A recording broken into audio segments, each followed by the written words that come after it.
जैसा कि आप लोग को पता है कि बीपीएससी जो टीचर का एग्ज़ाम बीपीएससी के थ्रू होने वाला है 24 अगस्त से स्टार्ट है 27 तक है। तो उसमें आपको 1 to 5 सेक्शन में भी 9 to 10th में और 11 to 12 तक में सारे सेक्शन में आपको एक लैंग्वेज पेपर होने वाला है। कौन सा पेपर? तो लैंग्वेज पेपर। और वो लैंग्वेज पेपर आपका 100 मार्क्स का होने वाला है। 100 मार्क्स में कैसे कैसे बटा है? तो 75 क्वेश्चन हिंदी मार्क्स का हिंदी क्वेश्चन का होगा और 25 क्वेश्चन आपको इंग्लिश से रिलेटेड होगा। तो 75 क्वेश्चन जो हिंदी का है और 25 क्वेश्चन जो इंग्लिश का है, ये दोनों को मिलाकर के आपको मात्र क्वालिफाई करना है 40% शायद है, 35% है। तो मतलब आपको 40 क्वेश्चन आपको सही करना है 100 में से, तभी आप पास होइएगा। और जब पास हो जाइएगा तो ये सिर्फ और सिर्फ क्वालिफाइंग नेचर का है। उसके बाद जो पार्ट 2 आप दीजिएगा वो आपका जनरल पेपर होगा सामान्य अध्ययन का, उसी पर आपका मेरिट बनेगा जो कितने का है? वो 120 क्वेश्चन का है, 120 मार्क्स का, और 1/4 उसमें निगेटिव मार्किंग है। तो इसी पे आपका मेरिट बनेगा। जो जनरल पेपर है, जनरल जीएस का पेपर है, और लैंग्वेज वाला पेपर का पूरा वो आप क्वालिफाइंग। अगर उसमें आप नहीं क्वालिफाई कर पाते हैं तो आपका कॉपी पेपर 2 का नहीं जांच होगा और आपको डिसक्वालीफाई कर दिया जाएगा। तो इसलिए बहुत इंपॉर्टेंट है सबसे पहले हिंदी वाले से लैंग्वेज वाले पेपर को पास करना। तो इसमें ये 75 जो क्वेश्चन है उसमें क्या क्या रहेंगे पढ़ने के लिए? तो उसमें आपको व्याकरण से संबंधित रहेंगे। व्याकरण से सारा जो भी सब पार्ट है, चैप्टर है, वो सब हम करवा देंगे आपको 5 से 6 क्लास में, जो आपके एग्ज़ाम में हूबहू क्वेश्चन देखने को वहाँ से मिल सकते हैं।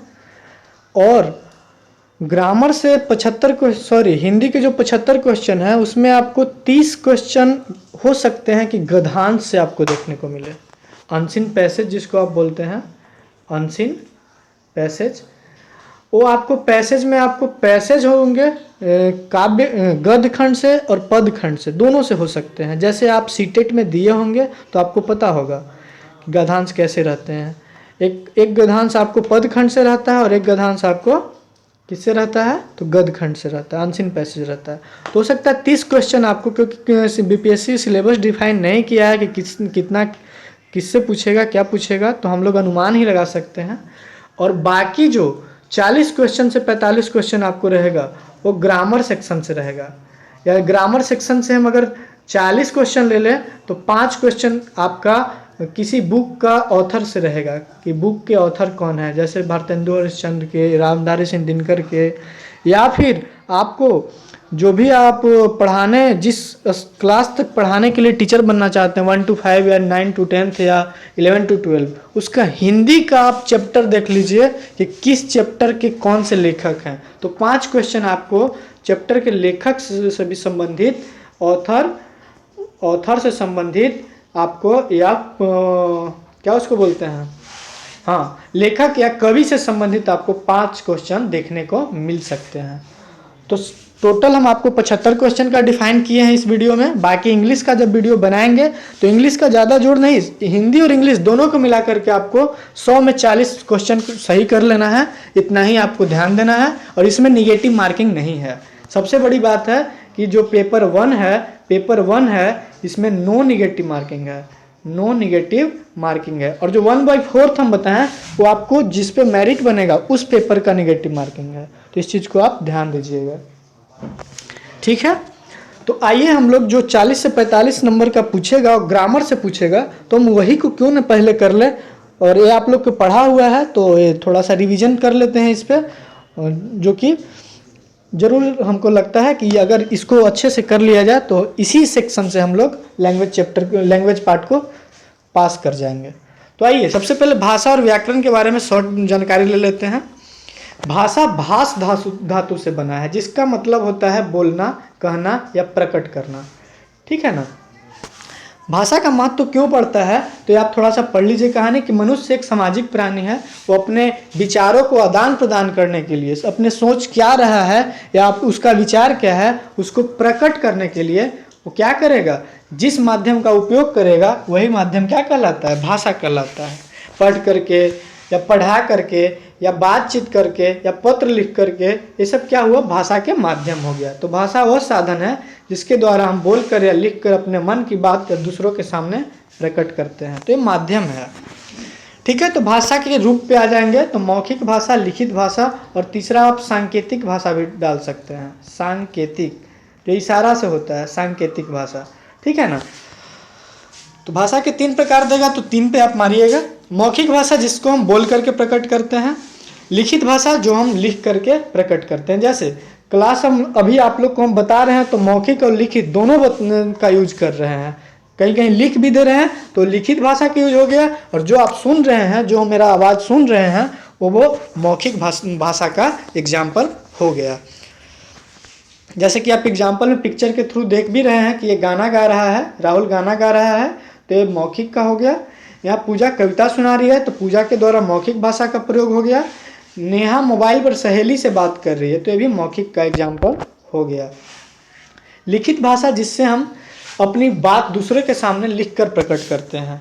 जैसे हम ब्लैक बोर्ड पर कोई अगर मैडम पढ़ा रही है तो वो किस प्रकार की भाषा का प्रयोग कर रही है, लिखित भाषा का। तो ये सब आप लोग को पता होगा। जो हम लोग देखना चाहते हैं कि जो बारीकी क्वेश्चन रहता है वो कहीं छूट ना जाए, तो ये सब तो सब लोग को पता होगा, लेकिन हम लोग देखेंगे आएगा। भाषा के सांकेतिक रूप की गणना व्याकरण में नहीं की जा सकती है, इसलिए हम क्या बताएं कि सांकेतिक भाषा अगर देगा तो आप वहाँ पे मार सकते हैं, लेकिन सांकेतिक भाषा की जो गणना है व्याकरण में नहीं किया जाता है। इसलिए भाषा के मुख्य रूप से 2 प्रकार होते हैं, मौखिक और लिखित। ठीक है। अब आइए मातृभाषा। मातृभाषा शाब्दिक अर्थ है मातृ मतलब माता, माता की भाषा। एक बच्चा अपनी माँ से जो भाषा सीखता है उसे मातृभाषा कहते हैं। मतलब घर में, परिवार में जो बोलचाल की भाषा हो गया। बोली, बोली क्या है, बोली भाषा का अल्प विकसित रूप होती है। बोली छोटे क्षेत्र तक ही सीमित रहती है, वो आपका गांव तक के रहेगा, जिला तक का रह सकता है, एक क्षेत्र तक के रह सकता है। जैसे गया जिला में चले जाइए तो कुछ और भाषा का यूज होता है, औरंगाबाद में चले जाइए तो कुछ और होता है, पटना में चले जाइए तो कुछ और हो जाता है, मुजफ्फरपुर में चले जाइए तो और हो जाता है, कुछ छी छा करके लगता है। बिहार का ही सब जिला है, लेकिन क्षेत्र के बंटने पर, क्षेत्र को अगर हम एक क्षेत्र से दूसरे क्षेत्र में जाते हैं तो कुछ न कुछ आपके भाषा का अंतर मिल जाएगा। मगध क्षेत्र में मगही भाषा, भोजपुर क्षेत्र में भोजपुरी भाषा। ठीक है ना। तो ये सब आप बोली उसको बोल सकते हैं जो क्षेत्रीय हुआ। बोली का लिखित भाषा में कोई स्थान नहीं होता है। तो ये सब आपको एकदम छोटा छोटा पॉइंट है जो आपको हूबहू एग्जाम में देखने को मिल सकते हैं। भाषा और बोली में अंतर क्या है, तो भाषा एक विस्तृत क्षेत्र या राज्य में बोली जाती है, जबकि बोली एक छोटे से सीमित में। जैसे बिहार का राजकीय भाषा आप क्या बोलिएगा, आप बताइए, सोच सकते हैं। तो राजकीय भाषा भारत का या कोई भी राज्य का जो आप बोलिएगा तो वो हो गया वो भाषा। लेकिन आप बोले कि मगध के क्षेत्र में जो बोली जा रही है उसको क्या बोलेंगे, तो बोली हो गया, क्योंकि मगही जो होगा ना वो बोली के तौर पे जाना जाएगा। ठीक है, तो आप समझ गए होंगे, इसको पढ़ लीजिएगा। राजभाषा, अब हम लोग देखते हैं राजभाषा के तौर पे। हमारे देश के अधिकांश राज्य में हिंदी बोली जाती है, अतः हमारे देश की राजभाषा हिंदी है। इसकी आधिकारिक घोषणा भारतीय संविधान के अनुसार 14 सितंबर 1949 को हिंदी भाषा को भारत की राजभाषा के रूप में स्वीकार किया गया। अतः 14 सितंबर को हिंदी दिवस के रूप में भी मनाया जाता है। सबसे अच्छा क्वेश्चन है, इसको आप नोट डाउन कर लीजिए, करते चलिए। जो भी आपको क्लास होता है तो आप पेन पेपर ले करके बैठा कीजिए, ठीक है ना। और जो भी आपको जहां हम क्वेश्चन या टिक करते हैं या अंडरलाइन करते हैं उस चीज को आप नोट डाउन कीजिए, क्योंकि जब आपका लास्ट दिन रहेगा एग्जाम के एक दिन पहले वाली रात, उस दिन आप पूरा क्या कीजिएगा, अपना नोट्स को निकाल करके रिवीजन 1 घंटा में कर लीजिएगा। जो आप लिखिएगा उसी को देख करके, उससे आपका कॉन्फिडेंस लेवल हाई रहेगा और आप एग्जाम में अच्छा कर सकते हैं। तो आप पेन और पेपर का यूज हमेशा करिए कॉपी के साथ। हमारे देश की सबसे प्राचीन भाषा संस्कृत है। इसके अतिरिक्त हमारे देश में अनेक भाषाएं बोली जाती है। हमारे देश में कुल 22 भाषाएं हैं, जिसमें हिंदी, संस्कृत, पंजाबी, उर्दू, असमिया, बांग्ला, बोडो, डोगरी, गुजराती, कन्नड़, कश्मीरी, कोंकणी, मैथिली, मराठी, मलयालम, मणिपुरी, नेपाली, उड़िया, संथाली, सिंधी, तमिल और तेलुगु। 22 भाषाओं, ये आपको जब हम संविधान की अनुसूची पढ़ा रहे थे तो वहाँ हम आपको बताए थे ठीक है ना। तो आप अनुसूची अगर मेरा संविधान वाला चैप्टर देख रहे होंगे, आपको जीके सेक्शन में आपको मिल जाएगा। ऐसे आपको नहीं मिलता है तो हम आपको एक कोशिश करते हैं कि आपको थोड़ा सा दिखाएंगे तो नहीं, क्योंकि उतना टाइम नहीं है क्लास को डिस्टर्ब करने भर। चलिए एक क्लास का जानकारी हम दे देते हैं कि जो मेरे द्वारा जो क्लास स्टार्ट किया गया है, करीब 2 से 3 मंथ पहले स्टार्ट किया गया था। ये टेलीग्राम पे है,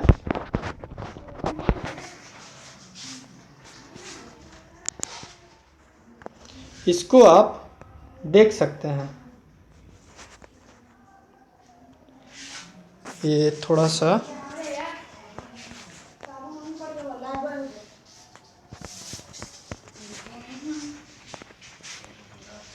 हाँ देखिए, ये जो क्लास स्टार्ट किया गया था उसका जानकारी हम थोड़ा सा दे देना चाहते हैं कि बीपीएससी परमानेंट टीचर एस्पिरेंट का है क्लास। इसमें सारा क्विज भी होता है और आपको जो भी नोटिस रहता है उसको भी डाल दिया जाता है।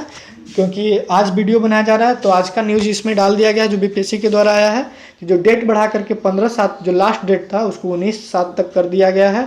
और अतिरिक्त भुगतान मतलब आप क्या बोला जा सकता है कि अतिरिक्त भुगतान करके आप 22/7 तक आप फॉर्म को फिल कर सकते हैं। ठीक है, तो ये सब क्लास के बारे में डिटेल हम आप इस क्लास में जुड़ जाइएगा तो आपको हो सकता है ज़्यादा से ज़्यादा तैयारी अच्छे लेवल का हो जाए। तो चलिए इसमें हम ज़्यादा नहीं बात करेंगे। अब आइए जो हम लोग क्लास स्टार्ट किए थे उसी पे। तो हमारे देश में कुल 22 भाषाएं हैं। उस क्लास के बारे में जानकारी इसलिए दिए क्योंकि वहाँ पे खास और खास प्राइमरी टीचर जो परमानेंट टीचर का बीपीएससी का एग्ज़ाम हो रहा है उसी के लिए वो पर्पस से बनाया गया है। ठीक है ना। कुछ दिन क्लास पोस्टपोन्ड हुआ था किसी भी रीजन से, तो वहाँ सारा क्लास का लिंक और क्विज सारा वहाँ पे टाइम टू टाइम करवाया जाता है। तो चलिए वहाँ से आप देख सकते हैं कि जो हम संविधान का चैप्टर पढ़ाए थे, जीके का जो भी हम चैप्टर पढ़ाए हैं उस सब वहाँ पे डाला गया है। या चैनल जो आप जहाँ पे वीडियो देख रहे हैं इस चैनल को आप सब्सक्राइब कर लीजिएगा तो आप इस चैनल के माध्यम से भी तैयारी कर सकते हैं। तो आइए लिपि किसे कहते हैं। तो लिपि लिखित भाषा में जिन ध्वनि चिन्हों का जो ध्वनि चिन्ह, जैसे ई में हम ई लिखें तो ये जो चिन्ह है ना हुआ, तो इस चिन्ह को हम क्या बोलेंगे, या ऐसे इसका चिन्ह हुआ तो इस चिन्ह को हम क्या कहेंगे, तो लिपि कहेंगे। जैसे कुछ भाषाएं हैं और उनके लिपि हैं। जैसे हिंदी भाषा देवनागरी लिपि में लिखा जाता है, लेकिन देवनागरी लिपि में और 4 भाषा कुल हैं। तो कौन कौन है, मराठी है, संस्कृत है, नेपाली है और हिंदी है। तो आप याद कर लीजिए, ये आपको क्वेश्चन एक न एक क्वेश्चन आपको इस लिपि से रिलेटेड आपको देखने को मिलेगा। गुरुमुखी लिपि जो पंजाबी भाषा का लिपि है, जिसको गुरु अंगद देव ने डिराइव किया था। कश्मीरी का ही है। उर्दू में फारसी लिपि है। अंग्रेजी का रोमन लिपि है। बांग्ले का बांग्ला है। उड़िया का उड़िया है। मलयालम का मलयालम है। तो आपको मुख्य रूप से देवनागरी का याद कर लेना है, उर्दू का फारसी याद कर लेना है, पंजाबी का गुरुमुखी। ये 3 लिपि आप याद रखिए, बाकी आपका हो जाएगा। अंग्रेजी को भी आप रख सकते हैं। विश्व की प्रमुख भाषा अंग्रेजी है, यह रोमन लिपि में लिखी जाती है। कुछ प्रमुख विदेशी भाषाओं की लिपियां भी हैं, जैसे अमेरिका में वैसी ये सब नहीं है कुछ खास। जहाँ खास है उसको हम अंडरलाइन कर देते हैं, आपको आप देख लीजिएगा। अब नेक्स्ट आते हैं कि व्याकरण के भाग। हम लोग व्याकरण जब पढ़ेंगे, जैसे कि ये जो वीडियो बनाया जा रहा है हिंदी व्याकरण से रिलेटेड, जहाँ हम बताएं कि 45 से 50 या 40 से 45 के बीच में आपको क्वेश्चन देखने को मिलेगा, सिर्फ और सिर्फ हिंदी व्याकरण को रहेगा। तो उसको हम लोग बांट करके पढ़ेंगे। तो व्याकरण के भाग होता है, जैसे वर्ण विचार, शब्द विचार, पद विचार और वाक्य विचार, जिसको सिंटेक्स बोला जाता है। तो इसी के टर्म में तोड़ करके हम लोग पढ़ेंगे। वर्ण हो गया तो वर्ण पहले पढ़ेंगे। शब्द होगा तो शब्द में क्या आएगा, संज्ञा आएगा, सर्वनाम आएगा, विशेषण आ जाएगा, जो भी शब्द बनते हैं। पद में हम लोग आएंगे तो पद के बारे में, गद और पद के बारे में पढ़ेंगे। वाक्य विचार में पढ़ेंगे सिंटेक्स में क्या क्या होता है, वाक्य भेद, वाक्य का रूपांतरण, विराम चिन्ह आदि पर विचार करेंगे। तो ये सब व्याकरण के 4 भागों में बांट करके हम लोग टोटल व्याकरण को खत्म कर लेंगे। साहित्य के बारे में थोड़ा सा जान लीजिए। साहित्य किसको कहते हैं? किसी भाषा के ज्ञान के संचित कोश को साहित्य कहा जाता है। मानव कल्याण के लिए कार्य करना, प्रत्येक भाषा में ज्ञान की बातों को लिखकर आने वाली पीढ़ियों के लिए सुरक्षित रखा जाता है। तो ये सब जो है साहित्य का प्रकार हो गया। अब आइए, जो हम लोग पढ़े उससे संबंधित क्या है, भाषा के बारे में ये सब आप लोग को हम लोग पढ़ा दिए। व्याकरण हमें भाषा का शुद्ध ज्ञान करवाता है। व्याकरण के 4 भाग होते हैं, कौन कौन। हाँ, एक चीज़ और, आप इस क्लास का, किसी भी क्लास का पीडीएफ जो आपको जरूरी चाहिए होगा, तो आप पीडीएफ के लिए आप कमेंट बॉक्स में हमको मैसेज कीजिएगा, हम कमेंट पे आपको रिप्लाई कर देंगे या लिंक भेज देंगे, आप वहाँ से पीडीएफ डाउनलोड कर सकते हैं। क्लास में जुड़ना होगा तो लिंक प्रोवाइड कर देंगे, उसके लिए आप कमेंट बॉक्स में मैसेज कीजिएगा, क्लास प्रोवाइड कर दिया जाएगा। और हाँ, चैनल को सब्सक्राइब करना ना भूलिएगा, लाइक करना नहीं भूलिएगा, क्योंकि बहुत मेहनत से आपके लिए टाइम निकाल करके क्लास करवाया जाता है। अब आइए हम लोग वर्ण विचार में पढ़ते हैं, वर्ण के बारे में, क्योंकि व्याकरण को हम लोग 4 भाग में बांट दिया। तो पहला वर्ण विचार पे हम लोग बांटेंगे। तो वर्ण विचार में हम लोग वर्ण को पढ़ेंगे, अल्फाबेट जिसको इंग्लिश में बोलते हैं। अल्फाबेट, वर्ण, वर्ण कहते किसको, वर्ण वह छोटी से छोटी टुकड़ा है खंड, जिसको हम कभी भी वर्ण वह छोटी से छोटी इकाई है व्याकरण की, जो हिंदी की भी बोल सकते हैं, जिसका हम खंड या टुकड़ा न कर सकते हैं। इन्हें ध्वनियाँ भी कहते हैं। वर्ण को हम क्या कह सकते हैं, ध्वनियाँ भी कह सकते हैं। ये भाषा के आधार पर वर्णों के मेल से शब्द रखते हैं, जैसे स, जैसे आइए ना नीचे आपको बता दिया जाएगा। इस प्रकार अनेक वर्णों के योग से शब्द बनते हैं। तो इस वर्ण से वही है शब्द, वर्णों के सार्थक क्रम में अगर सजा दीजिएगा तो शब्द बन जाएगा। जैसे यहाँ पे आप देख लीजिए, र स, तो रस हो गया, ठीक है ना। र प, ये भी हम सजा दिए, लेकिन रप से कुछ अर्थ नहीं निकला, तो इसलिए रप शब्द नहीं कहलाएगा। लेकिन रस, गन्ना का रस, आम का रस, कुछ भी हो सकता है। तो ये रस सार्थक अर्थ दे रहा है। सार्थक कहने का मतलब सही, जिसका अर्थ निकले, तो ये शब्द कहला जाएगा। तो वर्णों के सार्थक क्रम को या सार्थक मेल को क्या कहते हैं, शब्द कहते हैं। भाषा की सबसे छोटी मूल इकाई, जिसको ये तो हो ही गया। हाँ, वर्णमाला, वर्णों के व्यवस्थित समूह को वर्णमाला कहते हैं। और टोटल कुल 52 वर्ण के बारे में हम लोग पढ़ेंगे, और 52 वर्ण को हम लोग बांटेंगे 4 भाग में, वो हम लोग नीचे देखेंगे। चलिए आइए, हिंदी वर्णमाला में जो टोटल कुल कितने वर्ण मिले, 52। तो कौन कौन वर्ण मिले, तो स्वर वर्ण की संख्या कितनी है, व्यंजन वर्ण की संख्या कितनी है, ये सब हम लोग पढ़ेंगे। तो इसको पहले देख लेते हैं कि वर्णों के भेद। वर्ण हमारा 2 प्रकार के होता है। पहला स्वर्ण वर्ण, भावेल जिसको बोलते हैं, व्यंजन वर्ण, कॉन्स्टेंट जिसको बोलते हैं। तो स्वर वर्ण जो है, जो किसी के सहायता के बिना प्रकट होता है, जैसे अ, छोटी वाली ई, आ नहीं, आ तो थोड़ा सा हम लोग बात करेंगे। अ से स्वर के भी प्रकार में हम लोग बात करेंगे, तब हम लोग देखेंगे कि स्वर में क्या हो गया। स्वर के प्रकार जब हम लोग पढ़ेंगे तो अ को क्या बोला जाएगा, ह्रस्व स्वर, और आ को दीर्घ स्वर, तो कैसे बोला जाएगा उसके बारे में पढ़ेंगे पहले। तो स्वर वर्ण कितने हो गए हैं टोटल, स्वर वर्ण हमारा अ से लेकर के अ तक हो गए हैं, जिसमें री भी शामिल है।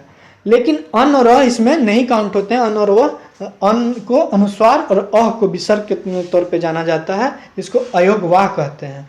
तो स्वर आपको पूछेगा तो टोटल आप कितना बताइएगा, 11। कहाँ से कहाँ तक, अ से लेकर के अ तक, जिसमें आपको री भी शामिल है, जिसमें आपको री भी शामिल है, ठीक है। स्वर के प्रकार पढ़ेंगे तो अ को ह्रस्व बोलेंगे क्यों, और दीर्घ बोलेंगे क्यों, उस पर आ को दीर्घ बोलेंगे क्यों, उस पर हम लोग बात करेंगे। तो व्यंजन किसको बोलेंगे, तो व्यंजन उस वर्ण उसको बोलेंगे जो स्वर के सहायता के बिना न प्रकट होता है। जैसे क में लग रहा है ना, पीछे से अ आ रहा है, तो क्या हो जाएगा, व्यंजन का प्रकार हो जाएगा। अब स्वर के हम लोग प्रकार पढ़ेंगे, तो उसमें ह्रस्व स्वर, दीर्घ स्वर और प्लुत स्वर। देखिए, ह्रस्व स्वर किसको बोलेंगे, जिसके बोलने में बहुत कम समय लगता हो। दीर्घ स्वर जिसमें लॉन्ग टाइम लगता हो, स्वरों से दुगना समय लगता हो। प्लुत स्वर जिन स्वरों के उच्चारण में ह्रस्व स्वरों से तिगुना समय लगता हो, जैसे ओम, ओह, सुनो, ये सब क्या हो गया, प्लुत स्वर हो गया, ठीक है। इसको उच्चारण के दृष्टि से आप देख सकते हैं कि उच्चारण के दृष्टि से स्वर के 3 भेद होते हैं। अब आइए, जो हम लोग ऊपर पढ़े थे, इसको थोड़ा सा समझते हैं कि जब हम लोग कुल वर्ण 52 पढ़ेंगे तो किस किस में बांटेंगे। तो ह्रस्व हमारा 4 हो गया, कौन कौन, अ, छोटी वाली ई, छोटी वाला उ और री, ठीक है। थोड़ा कलर इसको चेंज कर लेते हैं, ठीक है ना। अब देखिए ह्रस्व कितने हो गए, ह्रस्व की संख्या 4 है, ह्रस्व की संख्या 4 है, ठीक है। दीर्घ की संख्या 7 है और अनुस्वार और विसर्ग को मिलाकर के ये भी 2 हो गया, ठीक है ना। तो हमारा जो ह्रस्व और दीर्घ को मिलाकर के 7 और 4 11 हुआ ना, 7 और 4 11 हुआ, तो ये हो गया स्वर मेरा। अन और रह को हम बताएं कि अयोग्य वाह में आता है, स्वर में आता नहीं है। अब आइए व्यंजन हम लोग पढ़ेंगे, तो वहाँ पे व्यंजन के प्रकार पढ़ेंगे, तो स्पर्श व्यंजन, अंतस्थ व्यंजन, उस व्यंजन, संयुक्त व्यंजन, तब हम बताएंगे कि बाकी जो बचा ये सब एक सब कितना कितना होता है, क्योंकि टोटल वर्ण का ये सारांश चैप्टर है, पार्ट है, ठीक है। तो इसको हम लोग लास्ट में डिटेल डिस्कशन करेंगे। स्वरों की मात्रा पे अगर बात करें तो एक बार मात्रा आप देख लीजिए, क्योंकि आप छोटे बच्चों को पढ़ाने के लिए आप अपॉइंट किए जाएंगे, तो आपको मात्रा अच्छा से पूछ सकता है, आपको पता होना चाहिए। तो एक बार देख लीजिए एक सरसरी निगाहों में। अयोगवाह कहते किसको हैं? तो अयोगवाह का अर्थ होता है योग न होने पर भी साथ रहना। व्याकरण में अयोगवाह ऐसी ध्वनियां हैं जो न तो स्वर होती है और न ही व्यंजन, फिर भी ये ध्वनि ग्रहण करती है। जैसे कन, क के ऊपर अन नहीं लगाइएगा तो आप कन नहीं बोल पाइएगा, तो इसलिए वो क्या हो गया, क्योंकि वो स्वर नहीं होती है, न ही वो व्यंजन होती है, लेकिन वह ध्वनि ग्रहण करती है अन के फॉर्म में, अह के फॉर्म में, तो ये क्या हो जाता है, अयोगवाह कहलाता है।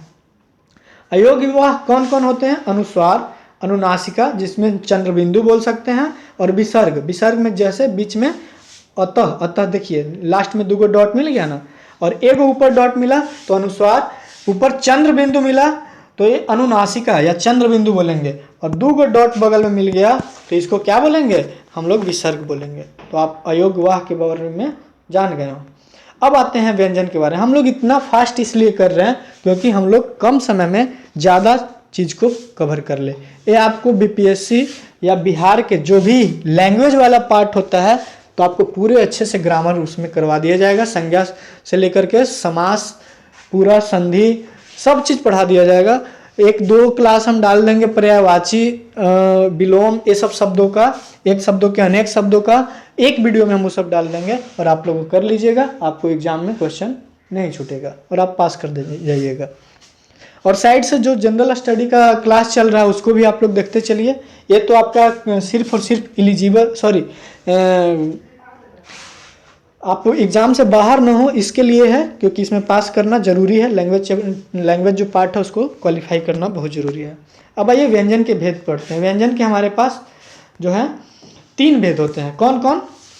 तो स्पर्श व्यंजन, जिसमें हमारा, जिस व्यंजन का उच्चारण में हमारा कंठ, तालु, मूर्धा, दांत तथा ओठ का स्पर्श करके वर्ण मुख से बाहर आए तो उसे स्पर्श व्यंजन कहते हैं। जो क से म तक होते हैं, तो क से म तक, क वर्ग में पूरा 5, च वर्ग में पूरा 5, ट वर्ग में पूरा 5, त वर्ग में पूरा 5 और प वर्ग में पूरा 5, तो 25 आपका स्पर्श व्यंजन के संख्या टोटल हो जाएगा। ये आपको क्वेश्चन भी आई रहेगा। अंतस्थ व्यंजन, ऐसे व्यंजन जिनका उच्चारण स्वरों के व्यंजनों के मध्य होता है, स्वरों और व्यंजनों के मध्य होता है। ये 4 हैं मुख्य रूप से। कितने हैं? 4 हैं। ऊष्म व्यंजन, जिनके उच्चारण करते समय वायु मुख से टकराकर ऊष्मा पैदा करती है, जैसे ह, तलाबी स, तो तीनों स और ह, यही 4 आपको क्या हो जाएगा? ऊष्म व्यंजन हो जाएगा। 4 ई और 25 ई, तो 25 और 9 कितना हो गया? 34 यहाँ हो गया 34, और 11 आपको हम क्या पढ़ाएं? स्वर में पढ़ाएं, तो 34 और 11 कितना हो गया? 44। 25 4 29, 29 और 4 33 ना हुआ जी? 25 4 29, 29 और 4 33 हुआ टोटल। आइए ना हम लोग देखते हैं, बात करते हैं। अब कुछ व्यंजन हैं जिनको हम आपको आसानी से याद करने के लिए उस पर हम बात करेंगे। जैसे व्यंजन के उच्चारण स्थान, तालव्य से, तालु से जिसको बोलेंगे, तो ई छोटे दोनों, हर्षी और दीर्घ दोनों, य, स, इस और चवर्ग, ये सबको उच्चारण अगर हम करेंगे तो तालु और जीभ के स्पर्श से बोले जाते हैं, इसलिए इन्हें तालव्य वर्ण कहते हैं। किसमें? तालु और जीभ के स्पर्श से, ठीक है ना।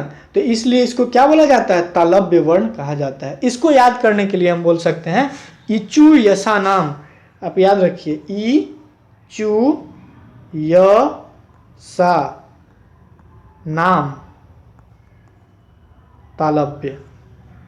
इसमें पूरा ई में दोनों ई आ गया, चू में मतलब चवर्ग आ गया, ठीक है ना, और य तलाबी सा यसा हो गया, और बस यही नाम आपको सब में मिलेगा। मेरा जो ट्रिक होगा इसमें नाम सब में मिलेगा। तो आपको याद करने के लिए एक दो का हम बता देंगे, बाकी आपको कुछ याद करना खुद से रहेगा। तो इचु ऐसा नाम तालव्य, ठीक है।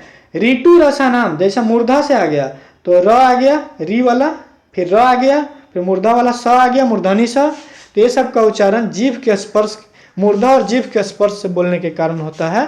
तो जीभ तो आपको सब में रहेगा, तो मूर्धन्य हो गया, यहाँ तालु हो गया मतलब तालव्य हो गया। तो इसको बोलेंगे ऋतु रसा नाम। क्या बोलेंगे? री टू र सा, और नाम लगा दीजिए। तो ऋतु रसा नाम मूर्धा, ऋतु रसा नाम मूर्धा। तो री हो गया, र हो गया, टवर्ग का पूरा हो गया, और मूर्धनी स, इसका उच्चारण मूर्धा से होता है। हम उम्मीद करते हैं कि जो हम आप समझाने की कोशिश कर रहे हैं उससे आपको आसानी से समझ में आ रहा होगा। अब दंत में आइए, तो तवर्ग, तवर्ग के पूरा ल और स, ये दंती स, ये दंती स बोलबे करते हैं तो ये दंत हो गया। उ और उ ये ओष्ठ से हो जाता है, और पवर्ग प, बोलिए ना प, तो दोनों ओठ सट रहा है ना, ऊपर और नीचे वाला। उ बोलिएगा तो भी आपको क्या उच्चारण हो रहा है? ओठ का एक्टिविटी हो रहा है। ओठ के सिवा किसी और का हो रहा है? तो ये सब हो गया ओठ से। कंठ तालब से ए और ए होता है, ये आप याद रख लीजिएगा। कंठ तालब से, कंठ ओठ से ओ और अ होता है, और दंतोष्ठ से सिर्फ और सिर्फ व होता है। तो कंठोष्ठ, दंतोष्ठ और कंठ तालब से आप याद रखिएगा, बाकी आपको ऊपर वाला तो हम याद नहीं करवा दिए। अब हम लोग आते हैं, इसमें भी अभी नहीं आएंगे। अब जो हम पेज जो आपको बता रहे थे टोटल वर्णों के बारे में, इसके बारे में, ये पूरा हम लोग जो वर्ण पढ़ें उसका सारांश है। तो ह्रस्व कितना? 4, दीर्घ की संख्या 7, अन और अनुस्वार विसर्ग जो अयोगवा में है 2, तो 7 4 11 2 13, और स्पर्श व्यंजन आपको टोटल 25 हम बता दिए। तो 13 और 25 कितना हो गया? 13 और 25 आपका 38 हो गया। और फिर अंतस्थ व्यंजन आपका 4 हो गया, यर लव, तो 38 और 4 42। उष्म व्यंजन भी 4 हो गया, जिसमें उष्मा निकलता है, जिसके उच्चारण में क्लावी स, मूर्धनी स, दंती स और ह, सब स और ह। तो कितना हो गया? 39 और 4 कितना तो हुआ, ल भुला गया, 4 7 4 11 2 13, 13 और 25 38, 38 और 2 40, 40 4 44, 44 और 4 48, और संयुक्त व्यंजन छत्र ज्ञ और स 48 और 4 52। तो टोटल कुल वर्णों की संख्या कितना हो गया? 52 हो गया, ठीक है। तो संयुक्त वर्ण कौन कौन होते हैं? संयुक्त व्यंजन में तलाबी छ, त्र, ज्ञ और स।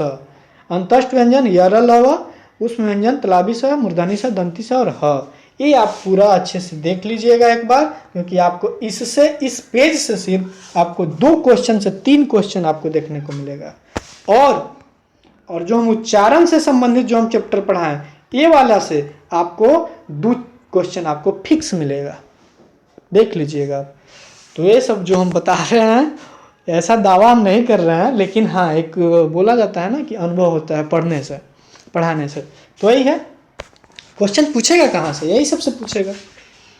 अब आइए, जब हम उच्चारण करते हैं व्यंजनों को, तो हमारा जो कुछ सांस निकलता है, मुंह से हवा निकलता है, मुंह और नाक से, तो उसके आधार पर हम लोग देखेंगे कि उच्चारण के आधार पर व्यंजनों के 2 भेद होते हैं। उन 2 भेदों को देखेंगे। अल्प प्राण, इसमें नॉन एस्पिरेटेड जिसको बोला जाता है, जिनके उच्चारण में वायु की मात्रा या श्वास की मात्रा बाहर कम निकलती हो, उसको अल्प। अल्प मीन्स याद रखिए ना, अल्प मीन्स क्या होता है? कम या थोड़ा। जैसे कौन कौन हो गया? सब ये जितने भी हैं सब आधा वाले हैं, तो अल्प प्राण कहलाएंगे, क्योंकि हलंत लग जाता है उसमें से, स्वर को हटा दिया जाता है, तब हलंत से उसको प्रोनाउंस किया जाता है। जैसे क लिखे और इसमें हलंत लगा दिए, तो इसका मतलब क्या हुआ कि हम क में अ को निकाल लिए हैं। अगर म ऐसे लिखे और म में ऐसे निकाल दिए, तो मतलब म से अ को हम लोग बाहर निकाल लिए, ठीक है ना। तो इस चीज़ को आप थोड़ा सा समझने की कोशिश कीजिएगा। अब आइए संयुक्त व्यंजन। संयुक्त व्यंजन जैसे हम 3 को ऊपर बढ़ा दिए, स्पर्श, उष्म और अंतस्थ, बच गया था संयुक्त व्यंजन, चौथा पार्ट। तो जब दो अलग अलग व्यंजन ध्वनियाँ आपस में मिलती है तब वे संयुक्त व्यंजन कहलाती है। जैसे दो या दो से मिल जाता है तो संयुक्त मतलब क्या हुआ, जुड़ेगा। तो कितना जुड़ेगा, दो या दो से अधिक। जैसे छ, त्र, ज्ञ और स्र, यही ना चार था संयुक्त व्यंजन में। तो देखिए क और मूर्धनी स से छ का निर्माण होता है, ठीक है ना। आप इसको अच्छा से याद रखिएगा। हो सकता है कि ये भी पूछ देगा कि छ का निर्माण किन दो से होता है, क प्लस दंती स, क प्लस तलाबी स, ऐसे करके दे देगा। तो नहीं, आप मूर्धनी स वाला मारिएगा ऑप्शन में, जो आपका सही आंसर होगा, ठीक है। अब देखिए नेक्स्ट, स्र जो हुआ, जैसे श्रीमान लिखते हैं ना, श्रीमान या श्री या श्रीमती लिखते हैं, तो वो तलाबी स और र का मेल से बनता है। ज्ञ, ज आधा ज में से अ वाला निकाल लिया है, ज हलंत और प्लस इय, ज में इय होता है ना, तो ज प्लस इय को मिला करके ज्ञ का निर्माण होता है, और त और र को मिला करके त्र का निर्माण होता है। तो संयुक्त व्यंजन कौन कौन से बनते हैं मिल करके, इसको आप एक बार निगाह से देख लीजिएगा। द्वित्व व्यंजन, जिसको डबल कंसोनेंट बोलते हैं, जैसे मक्का, मक्का में क्या आ रहा है, क आधा क फिर पूरा क आ रहा है ना, एक ही व्यंजन का दो बार उच्चारण हो रहा है। तो ऐसे व्यंजन को क्या बोलते हैं, द्वित्व व्यंजन बोलते हैं। जैसे ट मिट्टी, ये सब होता है, चद्दर, भट्टा, ऐसा होता है मम्मी। तो ये सब में क्या हो गया, द्वित्व व्यंजन का ये सब एग्जाम्पल है। अब आइए संयुक्ताक्षर। संयुक्ताक्षर में पाई, जो बगल में पाई हो गया। कुछ व्यंजनों में पाई को हटाकर, मतलब ए वाला जो पार्ट हुआ इसको हम हटा देंगे, तो उसी को हम क्या कर देंगे, जैसे संयुक्ताक्षर जो कह रहा है, संयुक्ताक्षर दो व्यंजनों के मेल से निम्न प्रकार से बनते हैं। जैसे न और ए वाला आधा वाला न, तो ये न्याय। म और पूरा वाला म, जैसे नहीं, थोड़ा सा एक बार इसको गौर से देखिएगा। जैसे न को अगर हम पाई हटा दें, न में से, न हम ऐसे लिखें, पूरा न हो गया, लेकिन हमको अगर पाई इसमें से हटा दे तो मेरा ऐसे नहीं लिखाएगा, तो यही आपको क्या कहलाएगा, संयुक्ताक्षर के तौर पे कहलाएगा। ब, जैसे ये ब हो गया पूरा ब, लेकिन आधा ब लिखना है तो हम पाई को क्या करते हैं, लुप्त कर देते हैं। ल, ये हो गया पूरा ल हो गया, लेकिन यही वाला आधा ल लिखना हो तो ये हो गया, क्या हो गया, पाई को हटा देने से, कुछ व्यंजन में हटा देने से उस शब्द में प्रयोग किए जाते हैं। जैसे न्याय, गम्य, पत्थर, ध्यान, शब्द, मस्त, प्यास, सख्त, बच्चा, दिल्ली, ये सब में पाई को हटा करके व्यंजनों का यूज किया गया है। ये सब संयुक्ताक्षर के पार्ट में आएगा। अब आइए घुंडी हटा करके, घुंडी हटा करके तो भक्त, रक्त, क और फ से घुंडी हटाकर उन्हें इस प्रकार लिखा जाएगा, भक्त, रक्त, रफ्तार, अक्कल, ये सब हो गया। हलंत लगा करके, जैसे ह में ये लगा देते हैं तो चिन्ह ऐसे लिखते हैं ना, ड में ऐसे अगर हलंत लगा देते हैं तो गड्ढा का यूज लिखते समय ऐसा यूज करते हैं ना, पट्टा का यूज ऐसे करते हैं ना, तो ये सब आपको संयुक्ताक्षर के रूप में एक बार आप देख लीजिए। हो सकता है यहाँ से क्वेश्चन तो हमारे अनुमान है कि नहीं ही आएगा, लेकिन फिर भी आप देख लीजिए। जैसे रुपया लिखते हैं तो रुपया में आधा र उ, तो ये रुपया ऐसे लिखा जाता है, ठीक है ना, रुपया को सिंबल ऐसे देते हैं। तो ये सब क्या हो गया, संयुक्ताक्षर के हमारा एग्जाम्पल हो जाएगा। अब नेक्स्ट आते हैं, इसका सार संग्रह हो गया। हिंदी वर्णमाला में कुल टोटल कितने हो गए हैं वर्ण, टोटल 52 वर्ण, टोटल 52 वर्ण। तो हम आपसे क्वेश्चन अब पूछ रहे हैं, और यही आपका इस वीडियो का क्वेश्चन रहेगा कि टोटल कुल स्पर्श व्यंजनों की संख्या कितनी है। टोटल स्पर्श व्यंजनों की संख्या, व्यंजनों की संख्या कितनी है, ये आप कमेंट बॉक्स में मैसेज कीजिए। यही आपका आज का क्वेश्चन हो जाएगा। चलिए यहीं पे इस वीडियो को ख़त्म करते हैं, मिलते हैं नेक्स्ट वीडियो में। हाँ, जो लोग सब्सक्राइब नहीं किए चैनल को सब्सक्राइब कर लीजिए, बहुत जरूरी, और लाइक कर लीजिए, और जो आपके आस पड़ोस में या आपके फ्रेंड सर्कल में हैं उन तक आप वीडियो के लिंक को प्रोवाइड कीजिए, उनको देखेंगे ताकि उनको भी एग्ज़ाम में पास करने में हेल्प हो, मदद हो।